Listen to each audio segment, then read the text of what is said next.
지하철을 타다 보면 더 오래 탔는데 요금은 오히려 저렴해지는 경우를 종종 볼 수 있습니다. 지하철 운임은 어떻게 계산되는지 그 속에 숨은 비밀을 지금부터 소개해 보도록 하겠습니다.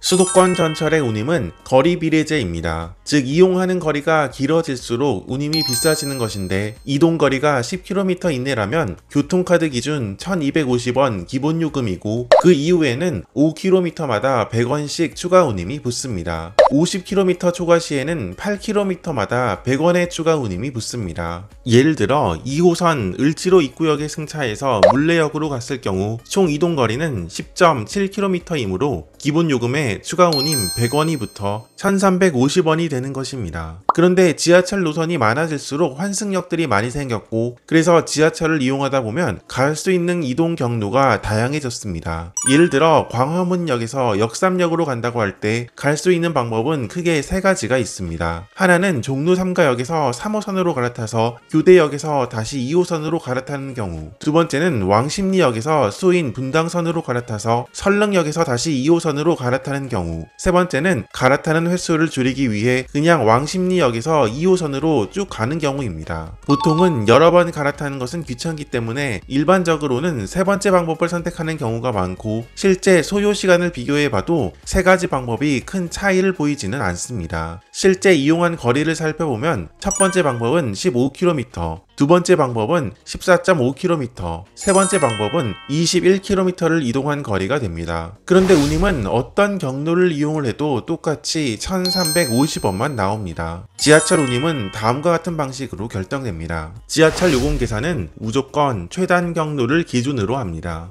즉 중간에 어떤 경로를 이용했는지 여부는 지하철 요금 계산에 아무런 영향을 끼치지 않는 것입니다. 앞서 소개한 광화문역에서 역삼역으로 간다고 가정했을 때 요금 계산은 갈 수 있는 최단 경로인 다음과 같은 경로로 계산된 것입니다. 동대문 역사문화공원역에서 2호선, 왕십리역에서 수인 분당선, 다시 설릉역에서 2호선으로 갈아타는 지하철만 3번 갈아타는 경로로 특히 환승거리가 긴 동대문 역사문화공원역에서 2호선으로 갈아타면서 이렇게 이동하는 사람들은 없을 것입니다. 굳이 5호선을 이용해도 왕십리역에서 수인 분당선 환승이 가능한데 지하철 경로가 이렇게 계산된 것은 동대문 역사문화공원역에서 왕십리역까지 거리가 2호선이 더 짧기 때문입니다. 이렇게 지하철 요금 계산과 실제 사람들이 이동하는 경로가 다르기 때문에 여러 가지로 특이한 상황이 많이 발생합니다. 첫 번째로 분명 더 오래 탔는데 요금 계산이 저렴한 경우가 생깁니다. 예를 들어 상왕십리역에서 잠실역 혹은 삼성역으로 간다고 보았을 때 가장 빠르게 갈 수 있는 방법은 그냥 2호선 전철을 타고 쭉 가는 것입니다. 상왕십리역에서 잠실역까지는 19분 걸리는데 1350원이 나옵니다. 그런데 상왕십리역에서 삼성역까지는 세정거장을 더 가고 25분이나 걸리지만 운임은 1250원, 오히려 더 저렴해집니다. 그 이유는 상왕십리역에서 잠실역까지는 실제 이동한 경로인 2호선을 이용한 것으로 계산되지만 상왕십리역에서 삼성역은 실제 이동 경로가 아닌 최단 경로 왕십리역에서 수인 분당선으로 갈아타고 다시 설릉역에서 2호선으로 갈아타는 경로로 계산되기 때문입니다. 두 번째는 실제로는 이용하지 않게 되는 구간이지만 무조건 이용한 것으로 계산되는 사례가 있습니다. 을지로 4가역과 동대문 역사문화공원역은 모두 2호선과 5호선이 지나고 있는 두 노선 간 연속 환승역입니다. 2호선이 깊이가 얕고 지도로 보면 직선으로 이어지기 때문에 대부분의 사람들은 이 구간에서는 5호선보다는 2호선을 이용하는 사람들이 더 많을 것입니다. 그런데 실제 운행 경로는 5호선이 0.9km, 2호선이 1km로 5호선이 더 짧기 때문에 이 구간에서의 지하철 요금 계산은 무조건 5호선을 이용한 것으로 계산됩니다. 즉 성수역에서 을지로 3가역으로 이동했을 경우 2호선을 이용하여 한 번에 이용하겠지만 지하철 요금 계산은 최단 경로로 계산, 동대문 역사문화공원역에서 5호선으로 갈아타고 다시 을지로 4가역에서 2호선으로 갈아탄 것으로 계산됩니다. 이렇게 계산되어 생기는 장점도 있습니다. 예를 들어 송파역에서 을지로 4가역으로 이동했을 경우 잠실역에서 2호선으로 갈아타는 최적 경로로 이동했을 때 이동거리는 15.1km가 되어 5km 초과 운임을 벗어납니다. 그렇지만 요금 계산은 최단 경로로 계산되어 동대문 역사문화공원역에서 5호선으로 다시 갈아탄 것으로 계산되며 15km 이내로 계산되기 때문에 실제 운임 계산은 1350원이 되는 것입니다.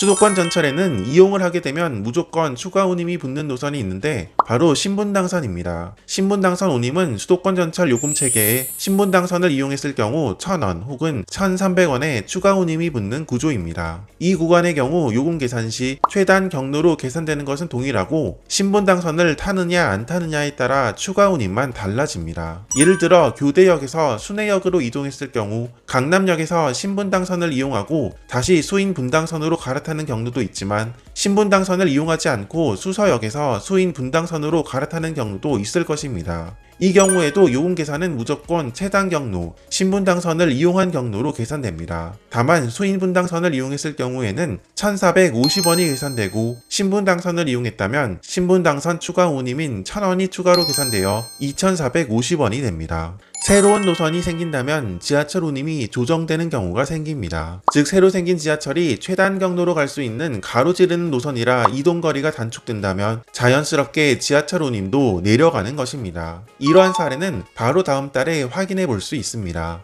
바로 서울에 신림선과 신분당선 연장 두 개의 전철 노선이 생기고 이에 따라 최단 경로가 달라지는 구간이 상당히 많이 생기기 때문입니다. 예를 들어 현재 신림역에서 색강역으로 간다면 당산역에서 9호선으로 갈아타는 경우가 일반적일 것입니다. 그러나 실제 경로 계산은 최단 경로인 신도림, 신길, 여의도역에서 3번 갈아타는 것으로 계산되며 10.1km로 1,350원이 됩니다. 그러나 다음 달 신림선 개통과 함께 신림역에서 색강역까지 한 번에 이동 가능하고 그 거리는 4.6km로 절반 이상 거리가 줄어듭니다. 당연히 요금 계산 역시 1,250원으로 100원 내려가는 효과가 생기는 것입니다. 수인분당선 대모산 입구역에서 신사역까지 간다고 계산해 볼 때 최적 경로는 도곡역에서 3호선을 이용하여 신사역으로 가는 것입니다. 실제 운임 계산은 최단 경로인 선정릉 고속터미널 환승으로 계산되며 총 이동거리는 10.1km로 1,450원의 운임이 붙습니다. 지난 영상에서 소개했듯이 5월에 신분당선이 연장 개통되며 개통 이후에는 대모산 입구역에서 신사역까지 최단 경로는 강남대로를 경유하는 신분당선을 이용하는 것이 됩니다. 최단거리 역시 10km 이내로 줄어들게 되는데 신분당선이 개통하더라도 대모산 입구역에서 신사역까지 가는 최적 경로는 도곡역에서 3호선으로 갈아타는 경로로 변동이 없겠지만 운임은 1,250원으로 자연스레 내려갈 것입니다.